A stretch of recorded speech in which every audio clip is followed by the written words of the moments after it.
おはようございます。ケンです。テスラがまたしても勝ち組になるかもしれません。昨日もお届けしましたが、ドナルド・トランプ大統領が発表した輸入車に対する 25% の関税、この政策によって自動車業界全体が大きく揺れ動いています。ところがその中でテスラだけはむしろ追い風を受けているという報道が続いています。なぜテスラだけが有利な立場に立てるのか、そしてその裏で何が起きているのか、今回は昨日の続編としてトランプ関税とテスラの関係をさらに深掘りしながら他の自動車メーカーがどんな影響を受けているのか最新情報をもとにお話をします。最後にはニコラ・モーター創業者がトランプ大統領から赦免されたという驚きの話もお伝えしますので、ぜひ最後までご覧ください。はい。では今日の内容に入っていきますけれども、昨日の動画ではトランプ大統領の関税政策がどうテスラに影響するのか、こちらについてお伝えしました。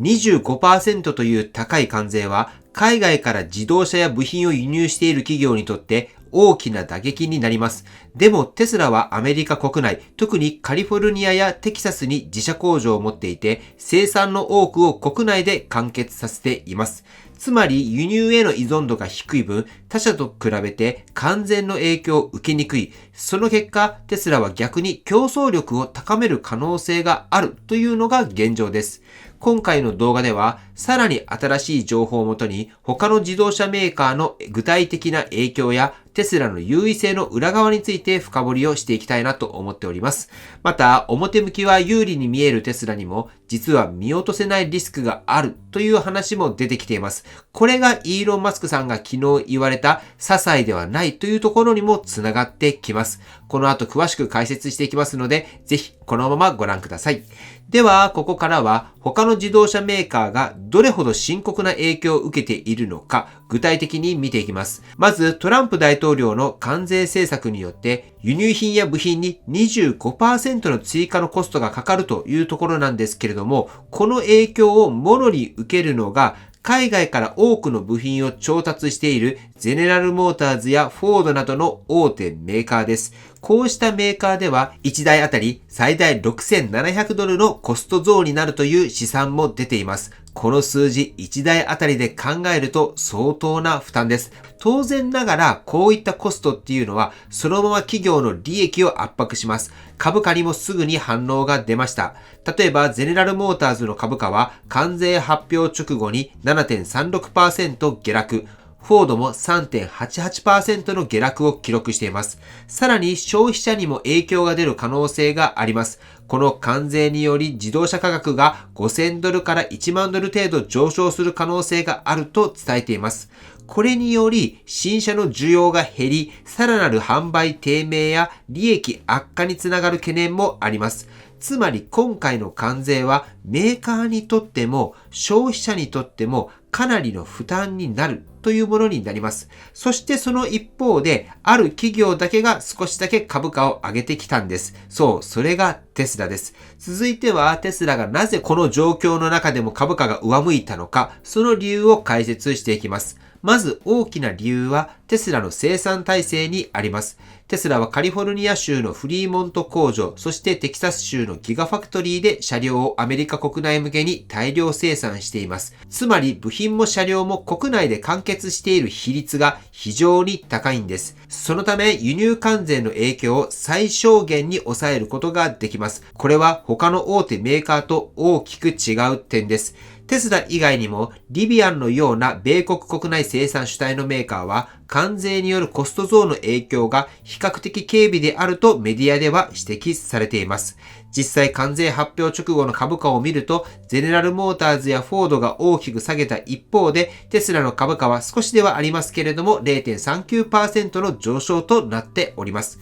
このように他社にとっては打撃となる政策がテスラにとっては逆に競争力を高めるチャンスになっているわけです。またテスラのような EV 専業メーカーにとってはこういった政策によってガソリン車を主力とする企業との価格差が縮まることも長期的な追い風になります。つまり今回の関税はテスラにとっては相対的な優位性をさらに強める要因として働いている可能性が高いです。ですが果たして本当にテスラは無傷なのでしょうか？ここまでの話を聞くと、テスラは関税の影響は受けないし、完全に安全なポジションに見えるかもしれません。でも実はそう単純ではないんです。まずテスラも一部の部品は海外から調達しています。ベンジンガの記事ではテスラが他社と比べて影響が少ないことは事実だが、完全に関税の影響を免れるわけではないと指摘されています。特にインドのサプライヤーへの影響はすでに出始めています。メディアによるとテスラの関連サプライヤーであるインドのソナコムスターやバハラトフォージなどの株価が関税発表直後に下落しました。こうした企業っていうのはテスラにとって重要なパートナーであり、サプライチェーンの一部を担っています。仮に今後関税によるコスト増や供給の遅延が起これば、テスラの生産体制にも影響を及ぼす可能性はあります。さらに中国市場にも注目です。テスラは先日、中国国内での FSD、いわゆる完全自動運転のブランド名を変更しました。テスラリティの記事によると、中国ではフルセルフドライビング FSD という言葉を使わずに、インテリジェント運転支援といったより控えめな表現に切り替えています。これは中国政府の規制や消費者への誤解を避けるための動きだと見られています。つまりテスラは海外市場において慎重な対応を迫られているということになります。このようにアメリカ国内では有利に見えるテスラもグローバルで見れば決してリスクゼロではありません。むしろ今後の政策や外交、サプライチェーンの状況次第では思わぬ影響を受ける可能性もあるんです。では最後にこのニュースの中で一部の方々を驚かせたある事件についてご紹介します。それはニコラモーターの創業者であるトレパー・ミルトンさんがトランプ大統領から完全赦免を受けたというニュースです。ミルトンさんは2023年に投資家に対する詐欺などの罪で有罪判決を受け4年間の服役を命じられていました。しかし今回の大統領令によってその全ての刑が取り消されました。本人はこれは私だけではなく不当に扱われた全てのアメリカ人のための赦免だと語っています。この件はテスラに直接関係するものではありませんが、EV 業界や投資家にとって非常に象徴的な出来事です。なぜなら政治とビジネス、そしてテック業界との距離がこれまで以上に近づいていることを示しているからです。今回の関税問題もそうですが、EV 産業はもはや技術や製品だけではなく政治の流れに左右される時代に入っています。テスラが有利になるのも、サプライヤーが打撃を受けるのも、そしてミルトンさんが赦免されるのも、すべては政治が背景にあるということになります。そう考えると、今後テスラ株に投資をする際も、単なる企業の業績や製品のニュースだけではなく、大統領の発言や政策にも敏感である必要があると感じますね。では最後に今日の内容をまとめていきたいと思います。今日の動画ではトランプ大統領による 25% の自動車関税が自動車業界全体に与えている影響、そしてテスラがその中でどのような立場にあるのかを見ていきました。ゼネラルモーターズやフォードなど海外調達に依存するメーカーは大きな打撃を受け、コスト増や株価下落という形でその影響がすでに現れています。